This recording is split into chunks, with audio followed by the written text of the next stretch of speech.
Hey guys, what's going on? It's Hey Coach Ryan, episode 4. I'm Coach Ryan Knapp. I just want to say thanks to people that have reached out. There was a break between episode 3 and episode 4 where I was actually diagnosed with something called Rocky Mountain Spotted Fever. I had a really high fever for like 8 or 9 days. They couldn't figure out what was going on. And it turns out I was bit by a tick, was diagnosed with this thing. It's pretty nasty. I was able to kick it, and I'm still kicking it as we speak, but things are going better. So thanks for people that reached out and kind of wondered what was going on. All right, getting into episode 4. Today's question comes from Karen, and she's asking, how hard can her cross-training efforts be? Specifically, Karen is building into 2016, and we're already doing some just easy, consistent running throughout the week, and she also teaches a spinning class. And she's wondering how hard can she go in that spinning class, and if she has a really hard effort, will that impact her base building? So I originally said, well, you can go as hard as you want. But then I wanted to stop and actually sit back and say, okay, let's actually look at this, and is it okay to go as hard as you want? So there's two schools of thinking when we look at training, aerobic training. The first is that whenever you're doing like base building aerobic training, you should never have hard efforts, because those hard efforts will sabotage and will take away from the gains you're getting aerobically. This is looking at like Phil Maffetone, who really believes that if you're working at MAV or easy conversation pace, that's all you're doing. And there's coaches like Brad Hudson and other coaches that believe that you should keep some quality throughout the year, no matter where you are, because if you don't use it, you lose it. So it doesn't mean that week 2 of training you're out doing like 6 by 1 mile repeats. It just means that you can do some fartlek stuff and some progression stuff and even some smaller interval and some smaller ladder like repeats that will help keep that stimulus going, and that's important to maintain that throughout the year. So in terms of where you are, Karen, I don't see any issue with you going harder in your spinning workouts.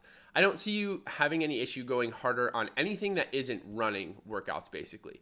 Now, why I say that is because you have groups like Orange Theory and these other types of fitness routines that are built around like sprinting and then doing weights. So you'll do like 400 meters at like 8% incline on the treadmill, and then you're lifting and you're lifting and lifting. Then you're doing the repeats on the treadmill. That we don't want, because that's going hard and wrecking your legs. We don't want that type of training at this point now. But for something like spinning, like being in the like swimming in the pool, David asked this question. David Failing asked this question about swimming in the pool. You can keep those efforts high because you're going to recover pretty fast from them with regards to being able to go out and do your easy runs. It's why cyclists can go out and just throw down like crazy mileage. Their quality workouts are quality, but there's really little impact when you're looking at spinning. Little impact being you're not hitting the ground with force, you're not jarring your legs and that stuff. So there's no real need for big recovery coming from it. Now, this is where you are now.